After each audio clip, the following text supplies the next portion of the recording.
spirit of ODUM. In the quiet village of Edama, nestled among the rolling hills and thick mangrove forest, the people lived in harmony with nature. The sound of the Odu drum echoed across the farmlands each morning, calling the youths to work and the elders to counsel. Women adorned in brightly patterned wrappers, coral beads against their chests, moved gracefully like the river itself. Men proud and resolute tied their wrappers below the waist and wore coral necklaces that clicked gently with each stride. Among them lived the Ikenjika family, the keepers of an ancient lineage to the waters of Ala Odum, a river said to have been formed by the tears of the goddess Imiri Odum herself. Long ago, the family was gifted prosperity by the water spirit Odum, a once benevolent god of the river, who demanded nothing but reverence. In return, their harvests were plentiful and their children grew strong. But power breeds desire, and desire soon twists into cruelty. Centuries ago, Odum declared that every 100 years, the family must offer him their firstborn daughters at the age of 20, a bride to bind his spirits to the world. Though sorrowful, the Ikemjikas complied, believing it preserved the village's fortune. 10 generations passed, 10 daughters walked willingly into the sacred water shrine, veiled in white and silence. Then came Onwudike Ikemjika, who could no longer bear the price. He rebelled against Odum's decree, standing before the Izo shrine on the night of the ritual, flanked by villagers, brandishing torches and spears soaked in palm oil. The villagers, weary of the cause, rallied behind him. They destroyed the sacred altar and declared that no more daughters would be surrendered. Odum's fury boiled the river. He rose from the waters, his form changing, once serpentine and watery, now a man of impossible beauty, with eyes like storm clouds and a voice that melted resolve. He swore vengeance, not through war or fire, but through love. He would come every 100 years. He would charm their daughters, win their hearts in disguise, as a farmer, a trader, a fisherman, or even a prince. He would marry them, bear children, and then vanish. The girls' families would wake to empty homes and no trace. Some believed they had moved. Others whispered of madness. 5 daughters gone, 5 generations tricked. Now it is the year of the 6th daughter, and the cause stirs once again. Beneath the moonlight's canopy, the winds of Edama whisper, the river trembles, a new man is coming, a man whose arrival will test the very roots of tradition and unleash forces buried deep in Igbo soil. But this time, it will not be a tale of loss. This time, the spirit of Odum will face a daughter unlike any other. The season in Edama turned to warmth and abundance. Market days overflowed with yam pyramids and woven craft, and the river shimmered like a silver mirror beneath the sun. In this blossoming moment, the Ikemjika store glowed with scented wares, smoked fish and roasted peppers, bundles of fresh cassava wrapped in banana leaves. Obianuju, radiant and poised, stood tall behind the table, coral beads shimmering on her chest, her wrapper tied in bold patterns that matched the fire in her heart. It was on a bright Nkwa morning that the stranger appeared. He introduced himself as Ezeagu, a trader from the riverlands bearing goods and dazzled like moonlight. His voice flowed with rhythm, his smile painted with honey. Women blinked twice when he passed, and men greeted him with respect. He first spoke to Obianuju over a basket of palm kernels. "This color suits your spirit," he said, holding up a silk wrapper dyed in deep indigo, with rivers etched in gold. His eyes locked with hers, not with arrogance, but with something ancient. Obianuju laughed softly, brushing it off, but she could not ignore the sudden hush in the wind. From that day on, Ezeagu returned, always to her, always with gifts. He sang songs from other kingdoms. He told tales from distant marketplaces and asked about her dreams. Obianuju began to wait for him. Her mother, Ngozi, eyed him with quiet curiosity but found no fault in his ways. Then came the courtship. Ezeagu danced with Obianuju during the Ogene festival, cycling her under lantern-lit skies. He helped her carve new mortar bowls for her compound, He brought her mother Bitakola and greeted her with reverent bows.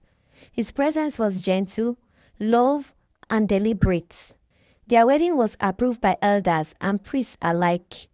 The union was marked by drums and chants and feasts that stretched 7 days. Obianuju's body was adorned in red camwood and uli markings of fertility and protection. Her wrapper glittered with eagle feathers. Ezeagu looked regal, his coral beats heavy, his voice like a prince that returned home. Obianuju gave birth not long after. A girl with wide, searching eyes and skin like polished bronze. They named her Nkiruka, meaning the best is yet to come. The name echoed across Ediama and brought laughter even to those who had long since stopped smiling. To the villagers, it was a love beyond legends. But under the surface of ODUM, the river began to whisper. The sixth daughter had been claimed, and the spirits of ODUM watched, waiting. 3 seasons had passed since Obianuju married Ezeagu, and life in Ediama had never shimmered so brightly. Their compound stood near the ancient orchid tree, where birds sang and fruits dropped like blessings from the sky. The breeze in the part of the village carried the scent of smoked pepper, camwood, and fresh rain. Villagers passing by often pause and admire the harmony blossoming there, mother, father, child, and laughter echoing from clay walls. Nkiruka, the child of love and prophecy, began walking early, her feet steady and sure, her laughter quick and musical, earned her the nickname Afomiri, child of water. Even Ngozi, hardened by sorrow, softened. She spent her days weaving mats, singing old lullabies, and teaching Nkiruka ancient names of every tree and bird. Obianuju thrived in her roles as wife, mother, and daughter of Ediama. She still danced at festivals, her choral beats catching firelight like stars. At the Iriji New Yam Festival, she and Ezeagu led ceremonial harvest dance, their steps in sync that some whispered, perhaps Allah herself walks amongst us.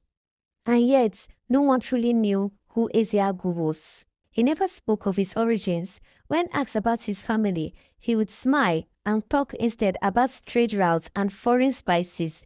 He carried no scars, knew no songs of mourning, and his eyes held an old kind of silence. But Ediama did not ask. The joy he brought was enough. Then came the blessings. The Ikemjika family began to prosper once more. Crops were fuller, their goats bettered triplets, even the river seemed clearer. Villagers started visiting their compound for prayers and offerings, asking Obianuju to touch their newborns or bless their harvest. Some called her Adamiri, daughter of the sacred flow. Ngozi grew contemplative. She often sat by the fire and traced lines in the earth. Sometimes she stayed too long at the river and whispered to it. One night, she murmured to Obianuju, "He brings you peace, yes, but peace from where?" Obianuju dismissed it gently. "Let peace be peace, Mama. The river no longer cries." But in her heart, she remembered faint stirrings, the stories of her foremothers walking into water and never returning. She pushed the memories away for now. She had a home built on laughter. Then during the Harmattan wind, something shifted. Ezeagu brought home a carved wooden mask. Its features long and airy, eyes hollow like grief itself. "A merchant gave it to me," he said, "from across the great water." Obianuju stared at the mask. She felt her daughter cry in her sleep. She watched the river rise, though no rain had fallen. Still, the village danced and the drums of joy beat. The river waited. The winds over Ediama turned crisp as the moon shifted higher in the Harmattan sky. Dry leaves danced over red clay paths, and evenings filled with fireside songs and warm yam porridge. Inside the Ikemjika compound, laughter still bloomed. Obianuju wore her daughter on her back as she pounded cocoyam, while Ezeagu sang lullabies that danced across the rooftops. To the village, they were perfect, but the river knew otherwise. Strange things began happening, not violent, not alarming, just enough to wrinkle time. The elders noticed that birds no longer nested near the water. Fishermen returned with nets full of bones. The river flowed backward one evening, just for a moment, No one spoke of it openly, but the whisper had returned. ODUM. Obianuju felt none of it. Not yet. Her days were full. She taught Nkiruka words for stars and shadows. She painted her heart with uli designs, symbolizing protection and prosperity. Marriage continued as a dance. Ezeagu treated her with reverence and touched soft devotion. He brought her oils from faraway lands and sang ancient songs that made the village girls sigh. But Ngozi had begun watching. She didn't say much, she simply prayed longer, walked slower past the river, and carved small symbols into the base of her walking stick. Once, she asked Obianuju if she knew where her husband came from. Obianuju laughed. He came from the riverlands, Mama. You know this. Ngozi nodded. The river has many lands, child, and many faces. In secret, she began to visit Mwayoma, the old priestess in the forest, bringing kola nuts and questions. Mwayoma burned leaves, stared into mirrors, and frowned. She sees joy, the priestess muttered, but the joy is built on mirrors. When the daughter sees her own face in water, it will no longer smile. Still, Obianuju dreamed in peace, until one night, her daughter cried without ceasing. Ezeagu held Nkiruka, singing into her hair, and said, "She's hearing the river again. She's gifted." He touched Obianuju's face and smiled, but his eyes lingered too long on her necklace.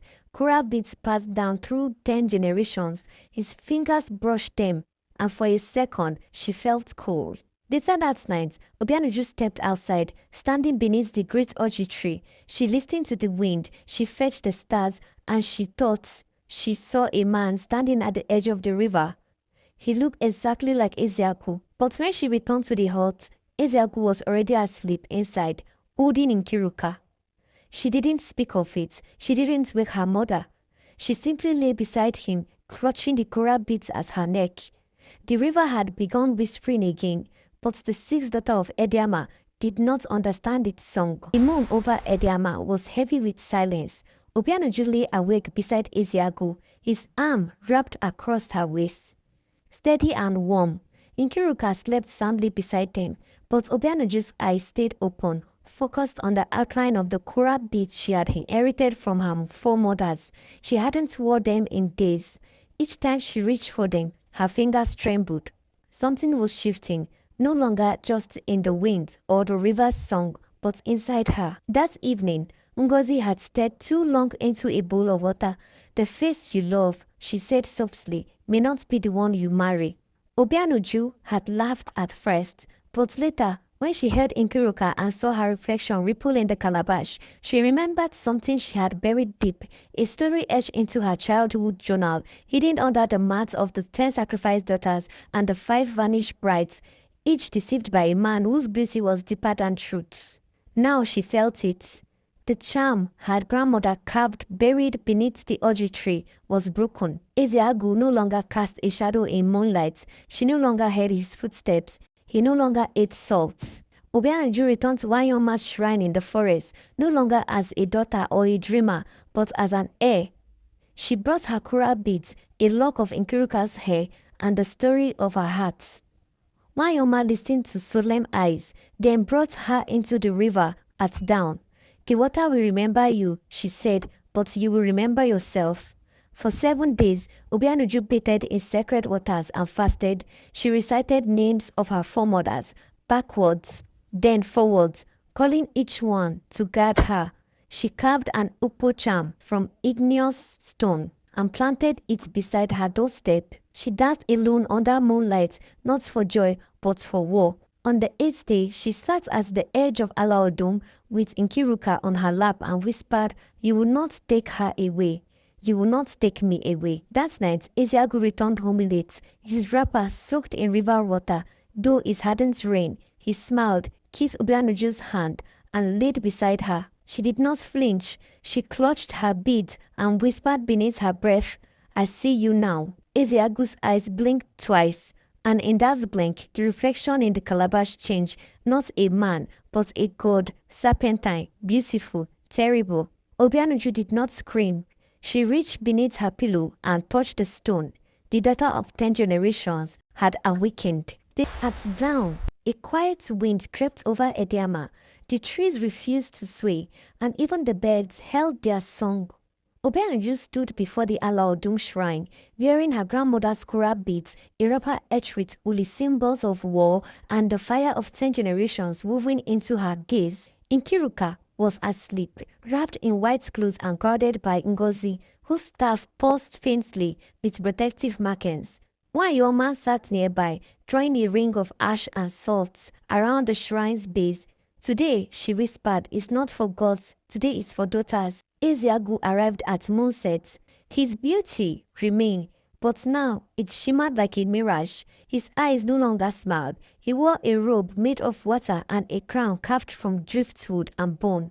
The villagers stayed hidden, peering from their compound, breath held tight. Obianuju stepped forward. To choose love, she said, but your love was never yours to give. You took, for centuries you took. Aren't you tired? Odum's voice came from Ezeagu's lips. They owed me. Their prosperity was mine to grant. Obianuju held up a relic, her ancestors' bead, blessed in flame. But we never owed you our daughters. The river gave. We returned gratitude. You demanded blood. The sky split briefly. Thunder cracked. Though the sun rose clear, Odum longed. The ground trembled, and the waters of Ala Odum surged like a beast. But Obianuju did not move. She planted the bead into the soil. She touched the stone hidden in her wrapper. She began to chant names of her foremothers, names of the stolen, names of the unborn. The chants rose like smoke. The ground glowed. Her body lifted. Her wrapper flared with light. And then a scream from the spirit. Odum staggered, eyes wild from fracturing. His feet turned to mist, his fingers to salt. You cannot end me, ye hold. I am eternal. Obianuju stepped closer, her voice steady. You are not eternal. You are a broken memory, and I choose to remember us whole. She raised her arms. A surge of light erupted from her body, fueled by love, motherhood, and ancestral rage. The spirit wailed, split open, and was pulled into the river, not with violence, but with release. A moment passed, then silence. A dragonfly landed on Obianuju's wrist. The wind exhaled. The river smiled. Ezeagu was gone, but Nkiruka awoke with a laugh, echoing through the shrine. Obianuju knelt weeping, Kura beads still warm against her skin. Wanyoma looked up. The river will flow, but it will not take. Ngozi embraced her daughter. The villagers emerged slowly, bearing kola nuts, music, and silence. That day, the people of Ediama danced, not for survival, not for sacrifice, but for freedom. The spirits of Odum had been defeated. Or had he? In the heart of the river, beneath layers of stone and silence, something stirred, a sigh, a watchful echo, because stories never truly die. They wait the end.